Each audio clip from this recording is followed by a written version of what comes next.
Halo teman-teman, hari ini aku lagi baca-baca catatan belajarku dan bakal sharing sama kamu semua tentang cyber security. Kita akan belajar programming language basicnya, yang kedua operating system, tiga web vulnerabilities, yang keempat intrusion detection system atau IDS, yang kelima encryption, dan yang keenam penetration testing atau pen test. Dan bonus untuk kamu hari ini aku bakalan share tentang how to build our portfolio di dunia cyber security. Jadi tonton video ini sampai habis.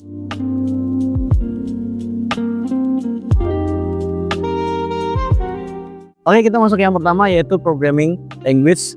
Di sini ada dua programming language yang bisa teman-teman pakai. Yang pertama adalah Python. Ini adalah bertugas untuk mengotomatisasi kerjaan kita dalam dunia cyber security. Jadi yang sifatnya repetitif. Jadi kalau misalnya kita melihat yang menganalisis secara manual serangan-serangan yang masuk atau aktivitas-aktivitas yang mencurigakan di dalam sistem, maka dengan adanya programming language Python ini, kita bisa melakukan otomatisasi kerjaan yang repetitif tersebut. Sehingga ketika ada aktivitas yang mencurigakan, maka sistem yang kita buat dalam code program tersebut akan memberikan kita seperti alarm ataupun peringatan tanpa harus kita ngecek manual gitu. Jadi mengotomatisasi kerjaan-kerjaan yang memang sifatnya repetitif dan contoh-contoh yang lainnya. Dan yang kedua adalah SQL atau Structured Query Language. Sebenarnya ini bersifat seperti, bayangkan kalau teman-teman punya lemari yang gede banget dan kamu menyimpan semua database kamu dalam bentuk dokumen di setiap lorong-lorong lemari tersebut. Nah, kalau kamu pengen mencari dokumen tertentu tentang data tertentu, maka apa yang kamu lakukan? Kalau kamu mencari satu persatu, maka itu akan membuang begitu banyak waktu. Maka disinilah fungsi dari SQL. Kamu bisa mencarinya dengan spesifik dan langsung ketemu. Jadi artinya adalah berfungsi untuk mencari data spesifik dalam database yang kita punya. Seperti itu. Jadi tidak perlu mencari manual, cukup menggunakan SQL, maka semuanya akan ketemu langsung instan. Topik yang kedua akan kita bahas adalah operating system. Operating system yang kita kenal ada tiga, yaitu Windows OS, Mac OS, dan juga Linux. Biasanya yang kita pakai ada dua, yaitu Windows sama macOS atau Apple punya. Tapi Linux ini jarang kita pakai. Kenapa? Karena biasa digunakan oleh mereka yang suka programming atau yang bekerja di dunia IT. Nah, dalam cyber security biasanya Linux ini dipakai, dan memang Linux ini bersifat open source atau terbuka untuk umum dan bisa diakses dan juga dikembangin oleh siapapun. Biasanya kita menggunakan perintah command line untuk dipakai di Linux ini. Yang ketiga adalah web vulnerabilities. Artinya adalah celah-celah keamanan yang biasanya dimasukin oleh hacker ataupun attackers dalam sistem ataupun web. Ini bisa dipakai oleh hackers untuk pertama nyolong data, nyuri data. Yang kedua masukin virus.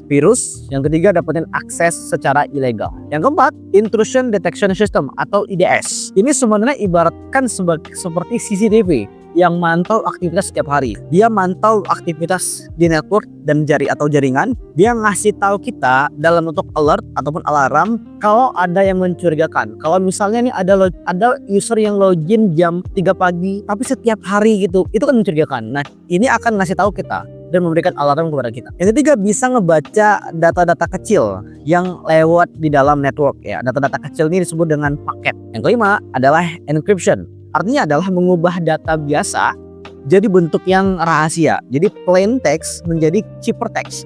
Plain text itu adalah ya seperti biasa aja. Misalnya nama aku ya, misalnya nama YouTubeku adalah Cyber with Ihzam. Itu kan plain text ya. Tapi di dalam encryption ini akan diubah menjadi gabungan antara huruf dan angka. Jadi digabung, dimodifikasi sehingga orang nggak bisa ngebaca. Nah, untuk ngebukanya perlu kode. Ini digunakan untuk ngejaga kerahasiaan. Dan tadi ya dari plaintext ke ciphertext supaya orang nggak bisa ngebaca. Jadi bersifat kode acak aja.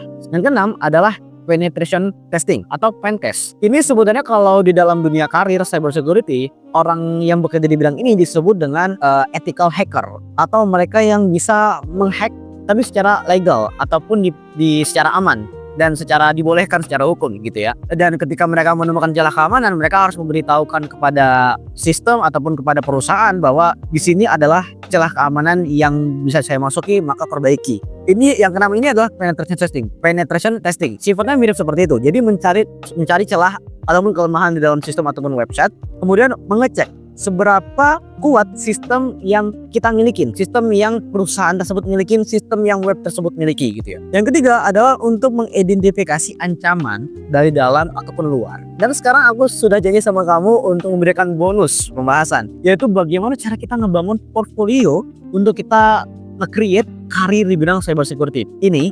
Dan sebenarnya aku juga sudah mulai ngebangun portfolio yang aku sendiri punya, dan semua itu juga based on yang diajarkan oleh Coursera ya. Dan aku sekecil apapun ilmu yang aku dapat, aku selalu share kepada kamu. Hopefully ada manfaatnya juga.